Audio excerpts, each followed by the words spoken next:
La nuit était noire, lorsque Nana Bintou et Emma se cachèrent près de l'école. À l'intérieur, M. Morel préparait un nouveau rituel. Cette fois, il avait choisi une autre élève. Emma serra les poings. Le soleil déclinait lentement sur Zanou, un petit village niché au creux de vastes plaines africaines, bordé d'une forêt épaisse dont les anciens racontaient qu'elle était habitée par des esprits anciens.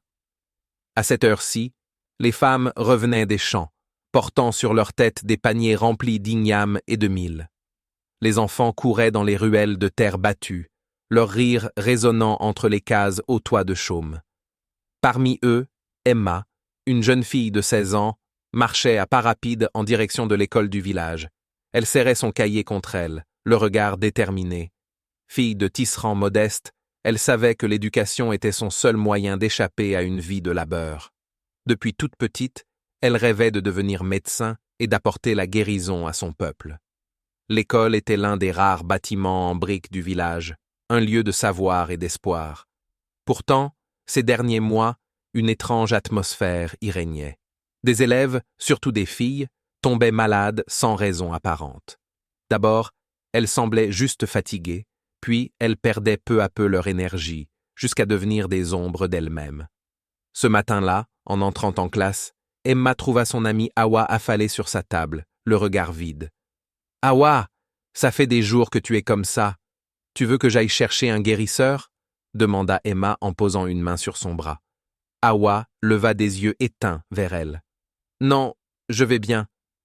C'est juste que je suis fatiguée. » Emma n'était pas convaincue. Un silence s'installa brusquement dans la classe lorsque M. Morel entra.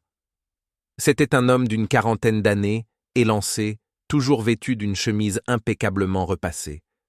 Son regard perçant balayait la classe avec une étrange intensité. M. Morel n'était pas originaire de Zanou. Il était arrivé au village 3 ans plus tôt, apportant avec lui un savoir impressionnant. Sa pédagogie, son charisme et sa voix profonde hypnotisaient ses élèves. Pourtant, Emma ne pouvait s'empêcher de ressentir un frisson chaque fois qu'il posait son regard sur elle ou l'une de ses camarades. « Aujourd'hui, nous allons parler du pouvoir du savoir », déclara-t-il d'une voix envoûtante. Emma sentit un frisson la parcourir. Pourquoi parlait-il toujours du savoir comme d'une force mystérieuse, presque magique? Les jours passèrent, et la situation d'Awa empirait. Elle ne venait presque plus en classe, et Emma décida de lui rendre visite. Quand elle arriva chez son amie, elle la trouva allongée sous une fine couverture, le visage pâle et creusé. « Awa, mais qu'est-ce qui t'arrive ?» Awa ouvrit difficilement les yeux. « Je ne sais pas, Emma. C'est comme si quelque chose m'avait aspiré mon énergie. »« Depuis quand tu te sens comme ça ?» Un silence gêné s'installa. Puis Awa murmura. « Depuis que j'ai commencé les cours particuliers avec M. Morel. » Le cœur d'Emma se serra. « Qu'est-ce qu'il t'a fait ?»« Rien. Il m'a juste aidé à mieux comprendre mes leçons. Mais chaque fois que j'étais avec lui, je sentais comme un poids sur moi. » Emma quitta la maison d'Awa avec une certitude. M. Morel cachait quelque chose. Cette nuit-là, Emma ne trouva pas le sommeil. Le visage pâle d'Awa hantait son esprit. Le lendemain, elle se rendit chez Nana Bintou, une vieille femme respectée du village pour sa sagesse et sa connaissance des anciennes traditions. « Maman Bintou, je crois que quelque chose de maléfique se passe à l'école. » La vieille femme la regarda avec sérieux. « Parle, ma fille, je t'écoute. » Emma lui raconta tout. Les filles qui tombaient malades, les cours particuliers de M. Morel, l'épuisement inexplicable d'Awa. À mesure qu'elle parlait, le visage de Nana Bintou se ferma. « Ce que tu décris me rappelle un ancien rituel interdit. » Emma frissonna. « Quel genre de rituel ? » « Le pacte des ombres. Un homme peut puiser l'énergie vitale des autres pour accroître sa propre puissance, en particulier s'il trouve des victimes naïves qui lui offrent leur confiance. » Emma sentit la peur l'envahir. « Alors, ça voudrait dire que M. Morel… » vole l'essence vitale de ses filles pour renforcer son propre pouvoir. Un silence pesant s'abattit sur la pièce. « Mais il y a une manière de l'arrêter, n'est-ce pas ?» demanda Emma avec détermination. Nana Bintu la fixa longuement, puis hocha lentement la tête. « Oui, mais il faut agir vite. » Le soir même, Emma était retournée chez elle, mais elle ne pouvait pas trouver le sommeil. Les paroles de Nana Bintu résonnaient encore dans son esprit. Le pacte des ombres.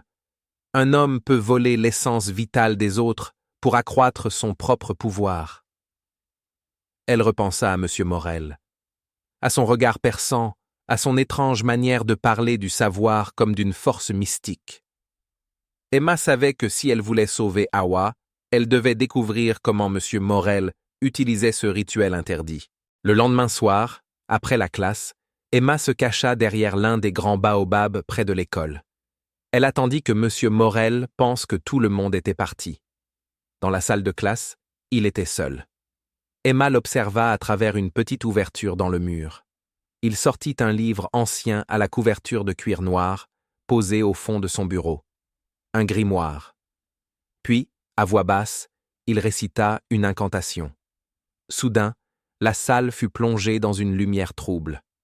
Emma sentit une force invisible parcourir l'air et une ombre surgit près du professeur. L'ombre semblait se tordre, comme si elle essayait de prendre une forme humaine, une silhouette féminine. Emma étouffa un cri. Elle comprit que cette chose était une partie de l'âme d'une des élèves qui l'avait drainée. Il les enferme ici, il les vole. Emma prit la fuite avant que M. Morel ne la remarque. Elle courut jusqu'à chez Nana Bintu. « Maman Bintu, j'ai vu quelque chose. Il fait un rituel dans l'école et j'ai vu une ombre qui ressemblait à une fille. » La vieille femme hocha gravement la tête. « C'est pire que ce que je pensais. Ils ne se contentent pas de voler leur énergie. Ils les emprisonnent. » Emma sentit la colère monter en elle. « On doit l'arrêter. » Nana Bintu posa une main sur son épaule. « Il va falloir être plus malin que lui. Nous devons préparer un contre-rituel. » Nana Bintu sortit un petit coffre en bois sculpté. À l'intérieur, des sachets d'herbes séchées, des pierres polies et une étrange poudre noire. Ce rituel date d'avant nos ancêtres. Il permet d'inverser l'effet d'un sort noir et de libérer les âmes volées. Elle tendit un petit talisman à Emma. Tu devras être présente lors de son prochain rituel. Lorsque l'ombre apparaîtra, j'emploierai la poudre pour l'affaiblir. Mais toi, tu devras prononcer les mots qui briseront son pouvoir. Emma déglutit. Quels mots? Nana Bintu s'approcha et chuchota une phrase ancienne. Emma sentit un frisson la parcourir. Je suis prête. La nuit était noire lorsque Nana Bintu et Emma se cachèrent près de l'école. À l'intérieur, M. Morel préparait un nouveau rituel. Cette fois, il avait choisi une autre élève. Emma serra les poings. Pas cette fois. Alors que M. Morel récitait ses incantations, Nana Bintu souffla la poudre noire à travers la fenêtre ouverte. La salle se mit à trembler. M. Morel sursauta, réalisant qu'une force inconnue interférerait avec son rituel. « Qui est là ?» tonna-t-il. Emma entra d'un pas assuré. « Votre temps est terminé, Monsieur Morel. Emma, tu crois pouvoir comprendre le pouvoir que je contrôle? Le savoir, ma fille, est la seule vraie force de ce monde. Tu es trop jeune pour comprendre. » Emma le regarda droit dans les yeux. « Vous ne cherchez pas le savoir. Vous cherchez à voler la vie de ces filles. Vous avez pris mon amie Awa, et tant d'autres. Ce soir, elles reviendront. » Nana Bintu lança une autre pincée de poudre. Les ombres enfermées dans la pièce commencèrent à se libérer. L'une d'elles s'avança. Une silhouette. Awa. Monsieur Morel recula. « Non, ce n'est pas possible. » Emma leva le talisman et récita les mots anciens. « Toi qui as volé ce qui ne t'appartient pas, rends-le ou sois consumé par ton propre pouvoir. » Un vent violent souffla à l'intérieur de la salle. Monsieur Morel se mit à hurler. Son corps se tordit. Ses traits vieillirent à une vitesse effrayante. Il tomba à genoux, ses mains tremblant. Les ombres s'échappèrent une à une de son emprise.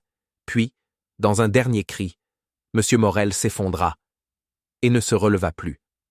Le lendemain matin, la classe de M. Morel était vide. Personne ne savait où il était allé, et personne ne le revit jamais. Mais Hawa et les autres filles commencèrent à récupérer leur énergie.